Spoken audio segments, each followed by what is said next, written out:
Bonjour à tous et bienvenue dans Appétit. Alors aujourd'hui on va parler râpé. Râpé c'est une spécialité de chez nous, on la connaît tous bien. Mais il y a un monsieur qui en a fait sa spécialité et qui était même allé jusqu'à déposer un brevet INPI. Il s'agit de Jean-Claude Boss. Jean-Claude, bonjour. Bonjour Rémi. Alors, Mister Batata. Yo. Yo.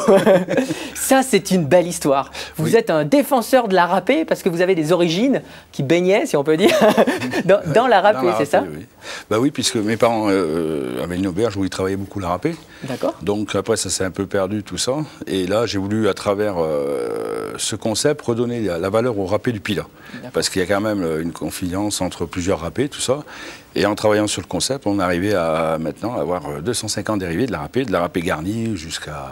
Alors, attendez, vous avez fait, la râpé c'est quelque chose que tout le monde connaît, vous avez déposé un brevet, c'est-à-dire comment on fait pour déposer un brevet avec quelque chose qui fait partie du patrimoine? Ce qui a surpris beaucoup de personnalités, c'est que le fait d'avoir une recette, c'est très dur à breveter. C'est comme la brioche de Briochetin, qu'il fallait trouver une parade, tout ça. Donc le gros souci qu'il y a par rapport au râpé, c'est la préparation de l'appareil, les pommes de terre, le mix, tout ça. Donc ce qui se passe, c'est qu'au bout d'un quart d'heure, 20 minutes, ça vire, ça noircit, tout ça. Ça noircit. Aujourd'hui, par rapport à l'avance aux recherches qui ont été faites, il y a 3 ans d'études, 4 ans de boulot dessus, où on arrivait à avoir un appareil qui tient 72 heures à l'air libre et 9 jours de conservation sous vide. Là-dessus, on a commencé à avoir des différentes cuissons, ce qui veut dire qu'on a diminué les cuissons à l'huile. On est à 45% de taux d'huile de gras par rapport à la cuisson normale. On cuit au four, aussi de la râpé au four. On cuit de la râpé sans huile, à la poêle, directement. Et ça a le goût de nos râpés que cuisinaient nos grands-parents, nos mamies. Nos anciens, oui. C'est la râpé de nos anciens, c'est vraiment celle du Pilat, celle-là. D'ailleurs, elle a été remarquée là, sur différentes fois qu'on vient de faire, où vraiment ça fait plaisir, c'est que les anciens, dès qu'ils voient ça, ils disent « Ah, mais c'est notre râpé, celle-là ». C'est génial ça. Alors du coup, vous avez construit vous-même votre laboratoire. Oui, on était obligé de faire un laboratoire pour pouvoir arriver, puisqu'il faut savoir quand même au niveau de la législation que de casser des œufs à l'air libre, c'est pas très en termes d'hygiène. Au niveau hygiène. Donc, on a une préparation de notre appareil qui est en laboratoire. Et la cuisson se fait sur les marchés, un peu de partout. Alors, vous avez acheté un camion, vous faites les marchés. Qu'est-ce que vous faites comme marché par hasard? On est à Coufouriel, on fait le marché de Coufouriel le samedi matin, on fait Bellevue le jeudi matin, le jeudi après-midi Chavanel. On fait Roche-la-Molière le mercredi aussi. Puis on a d'autres animations un peu de partout. Et on vous trouve aussi sur d'autres manifestations? Oui, sur la foire, on était à la foire de Basse, on était sur la foire aux champignons, on était un peu de partout. D'accord, un peu de partout. Alors, expliquez-moi, parce que moi j'ai été submergé là, quand j'ai vu des râpés roulés, des râpés pizza, des râpés d'apéritif, des râpés pour des événements, pour des mariages. Expliquez-nous tout ce que vous avez. Qu'est-ce que vous nous avez amené là? Aujourd'hui, vous avez le fond classique qui est au niveau de la râpée, qui est cuite sans huile, là, qui sert au montage des batapiz, qu'on appelle.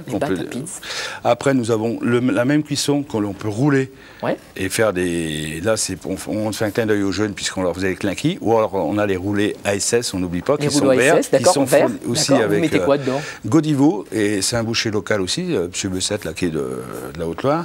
On travaille un peu avec beaucoup les produits aussi régionaux, puisqu'on travaille la batapiz qui a fait fureur à la forme de Montbrison parce qu'elle a une cuisson phénoménale, la forme. Donc derrière, et puis on a les cuissons traditionnelles à l'huile où c'est qu'on peut garnir aussi avec du saumon et différents produits. D'accord, ok. Alors on peut l'acheter sous vide également? Alors ça c'est dans un projet où on essaie de travailler parce qu'il y a beaucoup de gens qui aiment bien se faire à la maison aussi, se faire leur truc. Donc on peut faire des soirées aussi carrément avec les appareils à crêpière puisqu'on fait les crêpes batata aujourd'hui qu'on a testé. Donc crêpes, on fait du salé, du sucré. Mais vous avez combien de recettes? On a 280 produits aujourd'hui qui sont déposés au niveau du brûleur. Bon, Mister Batata, vous avez un logo, vous avez un camion, vous avez tout un tas de mécaniques prête, on dirait que vous êtes en train de monter une franchise, un concept que vous voulez exporter. C'est l'objectif à venir, puisqu'on est en train de développer aujourd'hui, on a besoin pour la franchise de développer un centre de formation. Puisque les gens, il faut savoir quand même aussi, il y a un point important que je souligne, je suis un peu chauvin, je suis cuisinier professionnel, tous les produits qui sont adaptés à la râpé sont cuisinés dans nos laboratoires. Notre tomate, c'est nous qu'on l'a fait, les crèmes de jambon, on les fait, tous les produits sont faits.